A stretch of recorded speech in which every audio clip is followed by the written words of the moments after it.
일주일 내내 전화 한 통 없는 자식. 바쁜 거 알면서도 괜히 서운한 마음 솔직히 드시죠? 카톡 익십당하면 괜찮다가도 문득 허전해지고 뉴스에서 누가 가족 이야기하면 나도 모르게 한숨이 나옵니다. 그 마음 이상한 게 아닙니다. 서운한 게 당연한 겁니다. 오늘 이 이야기를 끝까지 들으시면 자식과의 거리감이 조금 다르게 보이실 겁니다. 그리고 오늘 당장 해볼 수 있는 아주 작은 행동 하나를 가져가시게 됩니다. 한 가지 먼저 말씀드리고 싶은 게 있습니다. 자식이 연락을 안 한다는 건 부모를 잊었다는 뜻이 아닙니다. 오히려 부모가 잘 키워서 자기 세계를 갖게 된 증거이기도 합니다.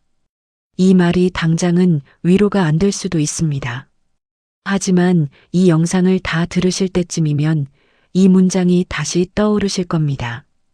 가만히 떠올려 보시면 이런 장면이 있으셨을 겁니다.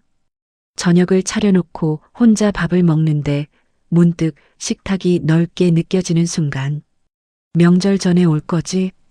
하고 물어보고 싶은데 먼저 전화하기가 어쩐지 망설여지는 순간 손주 사진을 카톡으로 한 장 받았는데 고마우면서도 직접 보고 싶은 마음이 밀려오는 순간 이런 것들이 쌓이면 어느 날 갑자기 피곤해집니다.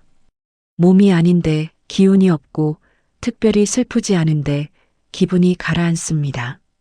사실 피로와 감정은 생각보다 깊이 연결되어 있습니다. 마음의 서운함이 쌓이면 몸이 먼저 무거워지는 거죠. 이쯤에서 한번 스스로 점검해 보시면 좋겠습니다. 자식에게 전화가 안 오면 나도 모르게 다른 가족한테 짜증을 내진 않으셨나요? 자식 이야기가 나올 때 우리 애는 바쁘니까 하면서 괜히 웃어넘기신 적은요? 속으로는 섭섭한데 입으로는 다 큰 애한테 뭐라고 대수롭지 않은 척하진 않으셨나요? 만약 하나라도 해당되신다면 그건 부모로서 마음이 살아있다는 증거입니다. 그러니 스스로를 탓하지 않으셔도 됩니다. 그런데 여기서 한 가지만 더 생각해 보시면 좋겠는데요. 왜 자식이 연락을 자주 안 하게 되는 걸까요? 자식 탓을 하려는 게 아닙니다. 이걸 이해하면 서운함이 조금 풀릴 수 있어서 드리는 이야기입니다. 우리가 20대, 30대였던 때를 떠올려 보시죠. 아이 키우랴, 직장 다니랴, 하루가 어떻게 지나가는지 몰랐습니다. 부모님한테 전화드리는 것도 일요일 저녁에 겨우 한 번, 그것도 통화가 길어지면 슬슬 끊고 싶었던 적이 있으셨을 겁니다. 그때 우리가 부모님을 안 좋아해서 그랬던 건 아니잖아요. 살기가 바빴던 겁니다. 지금 우리 자식도 똑같은 시간을 살고 있는 겁니다. 다만 요즘은 그때보다 연결이 쉬워진 것 같으면서도 더 복잡해졌습니다. 카카오톡이 있으니까 언제든 연락할 수 있을 것 같은데 그래서 오히려 그런데도 연락 안 하네 하는 서운함이 더 커지는 거죠. 예전에는 전화를 못하면 바쁜가 보다 하고 넘겼는데 지금은 접속 시간이 보이고 읽었는지까지 보이니까 마음이 더 흔들리는 겁니다. 여기서 많은 분들이 같은 실수를 하십니다. 서운함이 쌓이다가 어느 날 전화를 해서 너 요즘 왜 이렇게 연락이 없니? 하고 물어보는 거죠. 사실 그 말 속에는 엄마가 보고 싶어서 그런다는 마음이 들어있는 건데 자식 귀에는 그게 다르게 들립니다. 왜 연락 안 하니? 는 자식한테 의무감을 줍니다.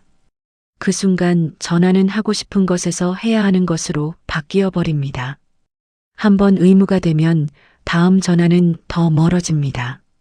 이건 자식이 나쁜 게 아니라 사람 마음이 원래 그렇습니다. 그래서 나이 들수록 정말 중요해지는 것이 하나 있습니다. 말하기 전에 잠깐 멈추는 습관입니다. 왜 연락 안 하니? 대신에 한 박자 쉬면서 내가 정말 하고 싶은 말이 뭔지 들여다보는 겁니다. 대부분은 내가 보고 싶다, 내 목소리가 듣고 싶다입니다. 그런데 그 말은 잘 안 나오고 서운함이 먼저 튀어나오는 거죠. 딱 2초만 멈추면 됩니다. 그 2초가 자식과의 대화를 완전히 다른 방향으로 바꿔줍니다. 이건 부부 사이에서도 오래된 친구 사이에서도 똑같이 적용됩니다. 나이가 들수록 회복의 순서가 중요해지거든요. 관계도 마찬가지입니다. 한번 상처난 말은 회복하는데 오래 걸립니다. 그래서 말을 아끼라는 게 아니라 순서를 바꿔보자는 겁니다. 서운함 먼저가 아니라 그리움 먼저.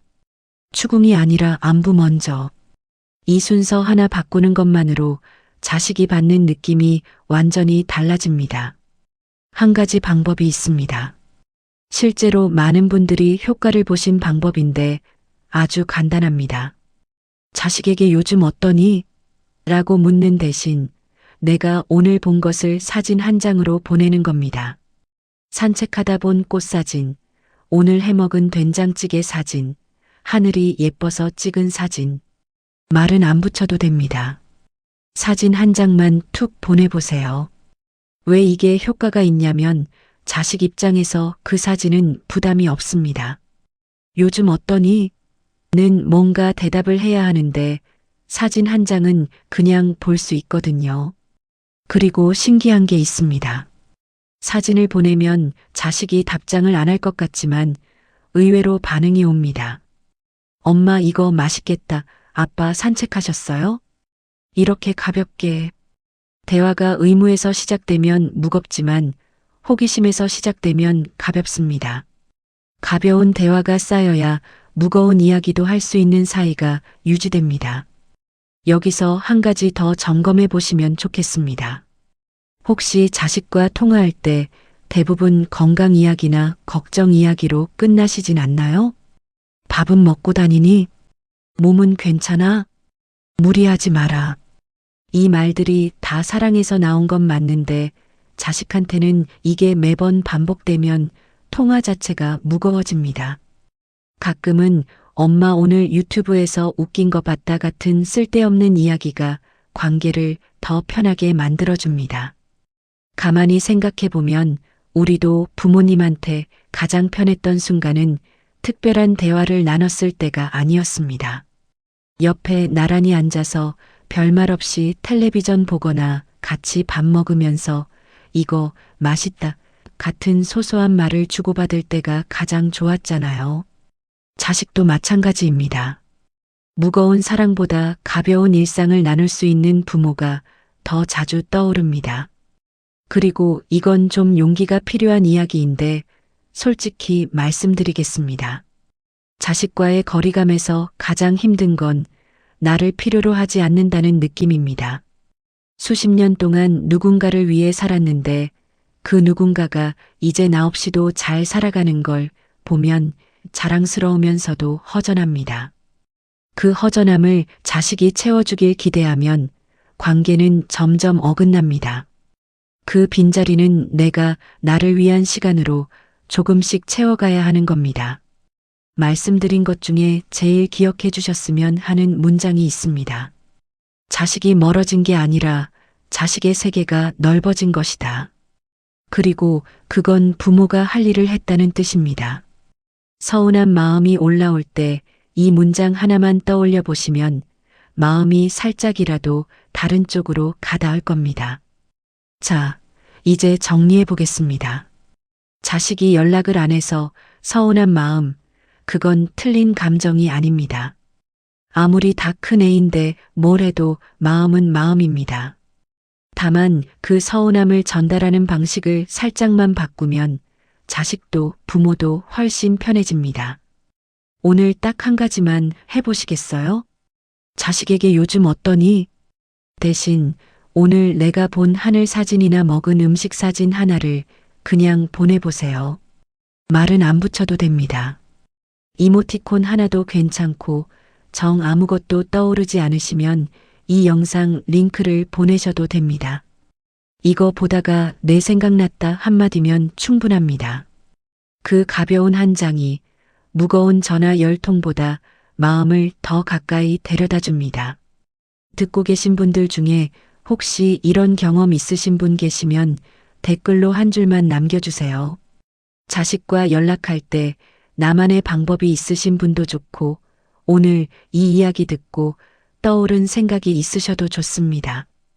같은 마음을 가진 분들이 여기 참 많으시거든요.